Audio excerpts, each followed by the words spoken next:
ഒരു ജോബ് ഇൻ്റർവ്യൂവിൽ പല കാൻഡിഡേറ്റ്സും വരുത്തുന്ന ഒരു മിസ്റ്റേക്കാണ് ഞാൻ ഇന്നത്തെ ഈ വീഡിയോയിൽ ഷെയർ ചെയ്യുന്നത്. ഒട്ടനവധി മിസ്റ്റേക്സ് ഇത്തരത്തിലുണ്ട് എങ്കിലും അതിൽ പ്രധാനപ്പെട്ട ഒരു കാര്യം ഞാനൊന്ന് സൂചിപ്പിക്കാം.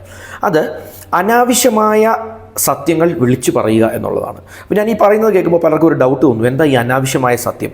അല്ലെങ്കിൽ നമ്മുടെ ഭാവിയെക്കുറിച്ചുള്ള, നമ്മുടെ ഫ്യൂച്ചർ കരിയറിനെ കുറിച്ചുള്ള, നമ്മളുടെ സ്വപ്നങ്ങളെക്കുറിച്ചൊക്കെയുള്ള അനാവശ്യമായ കാര്യങ്ങൾ പറയുന്നത് പലപ്പോഴും നമുക്ക് തന്നെ ഒരു വിനയായി മാറാറുണ്ട്. ഒരു ഉദാഹരണം പറഞ്ഞാൽ, നിങ്ങളൊരു സോഫ്റ്റ്വെയർ കമ്പനിയിൽ ജൂനിയർ സോഫ്റ്റ്വെയർ എഞ്ചിനീയർ ഡെസിഗ്നേഷനിലേക്ക് അപ്ലൈ ചെയ്തിരിക്കുന്നു. നിങ്ങളോട് അവിടുത്തെ ഇൻ്റർവ്യൂവിൽ HR മാനേജർ കാര്യങ്ങളൊക്കെ ചോദിച്ച ശേഷം അവസാനം ചോദിക്കുകയാണ്, നിങ്ങളുടെ ഒരു 5 വർഷം കഴിയുമ്പോൾ, ഒരു 8 വർഷം കഴിയുമ്പോൾ നിങ്ങളെ ഏത് പൊസിഷനിലായിരിക്കും നിങ്ങൾ കാണുക? എന്തായിരിക്കും നിങ്ങളുടെ ആ സമയത്തെ ഒരു പദ്ധതി?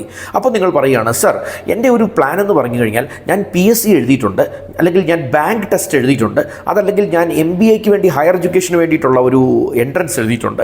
അപ്പോൾ ഇത് കിട്ടുകയാണെങ്കിൽ തീർച്ചയായിട്ടും അതായിരിക്കും എൻ്റെ സ്വപ്നം, എൻ്റെ ജീവിതത്തിൻ്റെ തന്നെ ഒരു ഉദ്ദേശം, ലക്ഷ്യം ആ ഒരു മേഖലയാണ് എന്ന് പറഞ്ഞ് സത്യങ്ങൾ ചിലപ്പോൾ വിളിച്ചു പറയും. നമ്മൾ ഈ അപ്ലൈ ചെയ്തേക്കുന്ന ജോബ് നമ്മൾക്ക് ഒരു സെക്കൻഡ് ഓപ്ഷൻ ആയിരിക്കാം, പക്ഷേ അതൊരു സെക്കൻഡ് ഓപ്ഷനാണ് എന്നുള്ളൊരു തോന്നൽ അവർക്കുണ്ടായി കഴിഞ്ഞാൽ നിങ്ങൾ എത്ര സ്കിൽഡ് ആണെങ്കിലും, എത്ര നന്നായി ആ ഇൻ്റർവ്യൂവിൽ പെർഫോം ചെയ്താലും നിങ്ങളെ അവർ ഹയർ ചെയ്യണമെന്നില്ല. അപ്പോൾ ഈ ഒരു കാര്യം എപ്പോഴും ഓർക്കുക.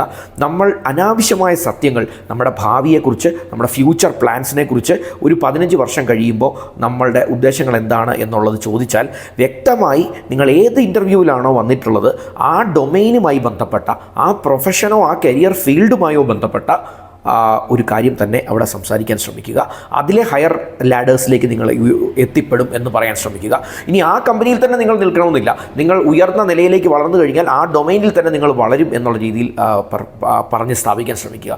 അവർക്ക് ഫീൽ ചെയ്യണം നിങ്ങൾ ഈ ഡൊമൈനിൽ അല്ലെങ്കിൽ ഈ തൊഴിൽ മേഖലയിൽ തന്നെ നിൽക്കാൻ ആഗ്രഹിക്കുന്ന ഒരാളാണ്. ഇത് തന്നെയാണ് നിങ്ങളുടെ ലക്ഷ്യം. നിങ്ങളുടെ ഏറ്റവും നല്ല ഒരു തൊഴിൽ അവസരത്തിനെക്കുറിച്ചുള്ള നിങ്ങളുടെ കാഴ്ചപ്പാട് ഈ തൊഴിലുമായി ബന്ധപ്പെട്ടതാണ്.